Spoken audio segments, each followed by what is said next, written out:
বিশ্বের বিভিন্ন দেশে বাংলাদেশিদের বসবাসে মিনি বাংলাদেশ গড়ে ওঠার নজির থাকলেও এবার বাংলাদেশেই দেখা মিলেছে এক খণ্ড রাশিয়ার। পাবনার ঈশ্বরদী উপজেলার রূপপুর পারমাণবিক বিদ্যুৎ কেন্দ্রে ৫,০০০ রুশ নাগরিকের পদচারণায় এসেছে এই পরিবর্তন। এর ইতিবাচক প্রভাব পড়েছে স্থানীয় অর্থনীতিতেও। এখন পাবনার রূপপুর যেন এক টুকরো রাশিয়া। রাশিয়ানদের বসবাসের জন্য তাদের প্রয়োজন পড়ছে নিত্য প্রয়োজনীয় জিনিসপত্রের, আর এই প্রয়োজন থেকে এখানে গড়ে উঠেছে বেশ কিছু দোকানপাট, আর সেই সঙ্গেই পাল্টে যেতে থাকে রূপপুরের দৃশ্যপট। প্রকল্প সূত্রে জানা যায় ২০১৩ সালে প্রধানমন্ত্রী শেখ হাসিনা পাবনার রূপপুর পারমাণবিক বিদ্যুৎ প্রকল্পের কাজের উদ্বোধন করেন। এই প্রকল্পে প্রায় ৫,০০০-এরও বেশি রাশিয়ান বিশেষজ্ঞ, প্রকৌশলী ও কর্মকর্তা কাজ করছেন। কর্মরত রাশিয়ান বিশেষজ্ঞ, প্রকৌশলী, কর্মকর্তা ও স্থানীয় কর্মচারীদের কর্মচাঞ্চল্যে বদলে যেতে শুরু করেছে রূপপুর গ্রামের দৃশ্যপট।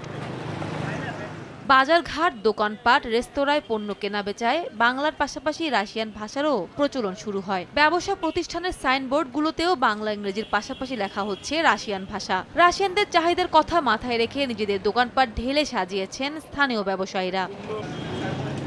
হোটেল, রেস্তোরাঁর পাশাপাশি পরিবর্তনের হাওয়া লেগেছে এখানকার সেলুন, কাঁচা বাজার সহ সবকিছুতেই। শুরুর দিকে রুশ ভাষা বুঝতে সমস্যা হলেও কেনার সুবিধার্থে রুশ ভাষার প্রয়োজনীয় শব্দগুলো আয়ত্ত করে ফেলেছেন বাংলাদেশি ব্যবসায়ীরা। রাশিয়ানরাও রপ্ত করে নিয়েছেন বেশ কিছু বাংলা শব্দ। তাদের পদচারণায় রূপপুরের আর্থসামাজিক অবস্থার ব্যাপক উন্নতি হয়েছে বলে মনে করেন এলাকাবাসী। ব্যবসায়িক শোরুমটা এখানে হয়েছে এখানকার রাশিয়ানদের উদ্দেশ্য করেই, বিশেষ করে এখানে যখন মার্কেট হয় তখন কিন্তু আগে এখানে এরকম ছিল না। তো এখানে রূপপুর পারমাণবিক হওয়াতে তো এখানকার পরিবেশ অনেকটা চেঞ্জ হয়ে গেছে। এখানে রাশিয়ানরা আসে, অনেক দোকান হয়েছে, ভালো ব্যবসা হয়। এখানে ফলের দোকান দেওয়ার পরে প্রথমে আমার অনেক সমস্যা ফেস করতে হয়েছে।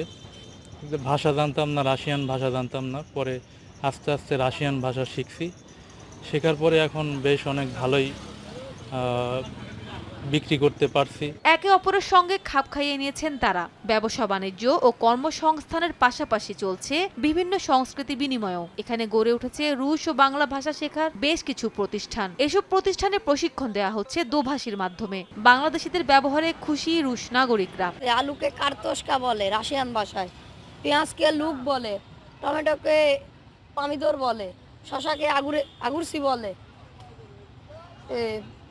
ক্যাপসিকাম মরিচকে পেরিস বলে, গাজর এক মার্কপকা বলে, রসুন এক সিসনক বলে, পেঁয়াজ পাতা লুক জিলনি বলে। এখানে শুধু রাশিয়ানরা আসে না, এখানে ধরেন পাবনার থেকে বা ঈশ্বরদী যারা থাকে তারা সবাই এখানে কেনাকাটা করে এবং তাদের অনেক স্বাচ্ছন্দ্য বোধ করছে এবং ওরা অনেক খুশি এটা হওয়াতে। আমি রূপপুর পারমাণবিক বিদ্যুৎ কেন্দ্রে প্রকৌশলী হিসেবে কর্মরত আছি।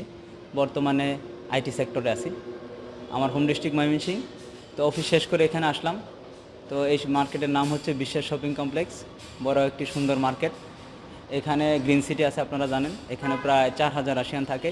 ওনারা নিত্য প্রয়োজনীয় কাজে এখানে আসে। আর এই মার্কেটে অনেকেই রাশিয়ান ভাষা পারে। আমি নিজেও প্রশিক্ষণের জন্য রাশিয়া গিয়েছিলাম, ওখান থেকে ১০ মাস ট্রেনিং করে আসছি।